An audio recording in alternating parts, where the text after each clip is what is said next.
This channel does not promote any violent, harmful, or illegal activities. All content provided by this channel is meant for an educational purpose only.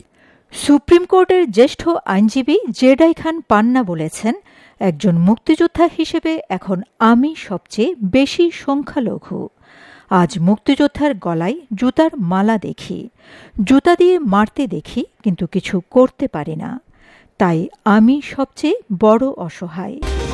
শুক্রবার supreme court বারের হলরুমে বাংলাদেশে মানবাধিকার সংকট ও আইনি প্রতিকার পাওয়ার পথ শীর্ষক এক সেমিনারে প্রধান অতিথির বক্তব্যে এসব কথা বলেন তিনি। সেমিনারটির আয়োজন করে আন্তর্জাতিক সংস্থা human rights Congress for Bangladesh minorities Bangladesh chapter.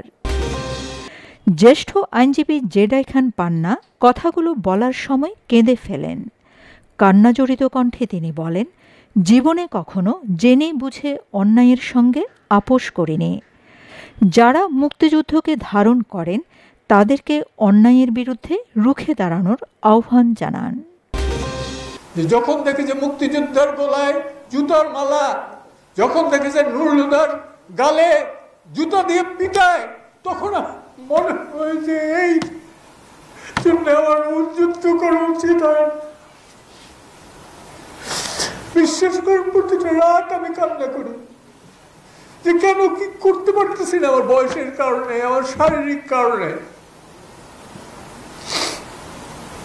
ছেড়ে দেওয়ার লোক আমি ছিলাম না। জীবনে কোনোদিন জ্ঞান তো কোনো অন্যায়ের সাথে আপোষ করি নাই।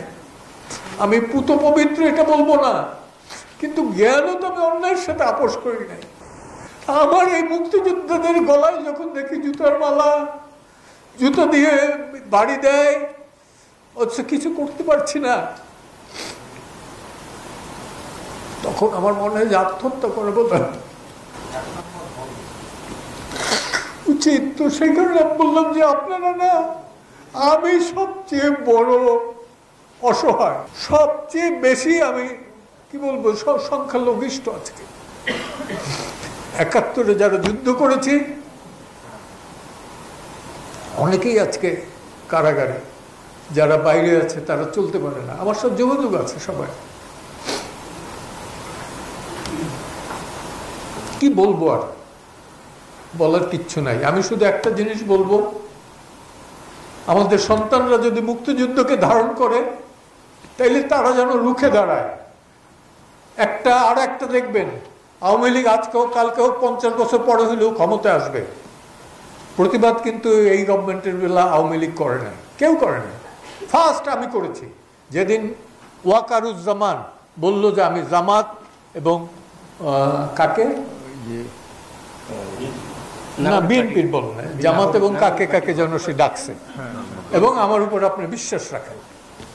আমি সাথে সাথে কিন্তু ফেসবুকের লাইভে গিয়ে বললাম যে একটা বেআইনি ঘোষিত সংগঠনকে তুমি ডাকতে পারো না। ওই চেয়ারে বসে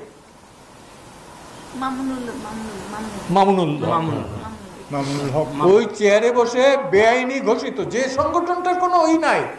আরেকটা কথা বলি, ১৬ই ডিসেম্বর নিয়াজি যেটা স্বাক্ষর করেছিল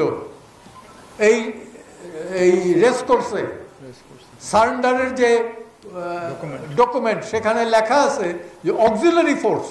তো এই জামাত ইসলাম ৭১-এ কিন্তু মালেক, গভর্নর মালেকের নেতৃত্বাধীন যে ক্যাবিনেট ছিল, সেই ক্যাবিনেটে ৩ জন মন্ত্রী ছিল, এবং তারা মুসলিম লীগও কিন্তু ছিল। মুসলিম লীগ কিন্তু সশস্ত্রভাবে কখনোই তারা রাজনৈতিকভাবে বিরোধিত করেছে, কিন্তু সশস্ত্রভাবে আমার জানা মতে সেইভাবে খুব একটা করে নাই। যেমন খুলনার সবুর খান খুব একটা করেছে বলে আমার জানা নাই, হইতে পারে। যেভাবে করেছে জামাত, অর্থাৎ আল বদর, আল শামস, রাজাকার এই গঠন করা, এবং ১৪ই ডিসেম্বর এই যে বুদ্ধিজীবী হত্যা, এটার তো রচয়িতা এবং এক্সিকিউশনে জামাত।